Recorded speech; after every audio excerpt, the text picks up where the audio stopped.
አስራት በኩራቱን ግን ስንሰጥ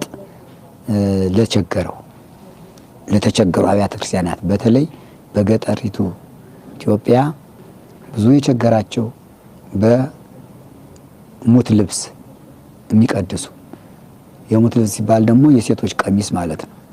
ያን ለብሰው የሚቀድሱ የገጠር ካህናት አሉ። ልብስ አጥተው ማለት ነው፣ ልብሰ ተክህኖ። ታዲያ አስራት የሚከፍል ሰው ንዋየ ቅድሳት አልባሳት የ5 ሎካል ልብስ ገዝቶ ለዚያች ቤተክርስቲያን መስጠት ይገባዋል።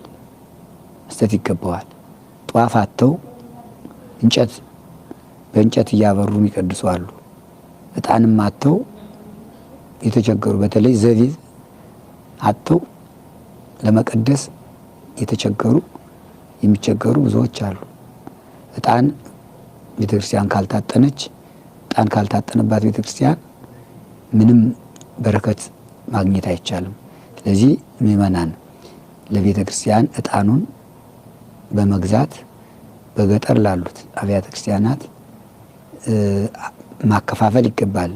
እዚህም አሁን እኛ ብዙ ገዳማት፣ ብዙ አድባራት፣ ብዙ የገጠር አብያተ ክርስቲያናት ካህናት እየመጡ ለዐቢይ ጾም፣ ለጾመ ፍልሰታ ማስቀደሻ ዘቢብ፣ ዕጣን፣ ጧፍ፣ ሻማ፣ አልባሳት፣ መጎናጸፊያ፣ ንዋየ ቅድሳት ይጠይቃሉ።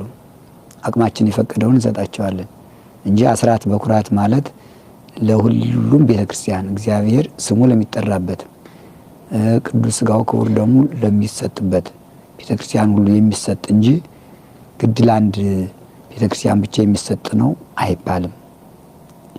እንኳን ቤተክርስቲያን ሰው እንኳን ያለው ለሌለው ይሰጣል። አብያተ ክርስቲያናት ብዙ ጧፍ፣ ብዙ ዕጣን፣ ብዙ ዘቢብ፣ ብዙ ሻማ፣ ብዙ አልባሳት ያላቸው አብያተ ክርስቲያናት በገጠር ላሉት ምንም ለሌላቸው አብያተ ክርስቲያናት ሊሰጡ ይገባል። እንኳን ምእመናን ቤተክርስቲያን ራሷ አስራት በኩራት መስጠት አለባት። ይህ ሲባል ምንድን ነው? በገጠሪቱ ያለችው ቤተክርስቲያንና በከተማ ያለችው ቤተክርስቲያን አንዲት ናት። የአንድ የእግዚአብሔር ቤት ናት።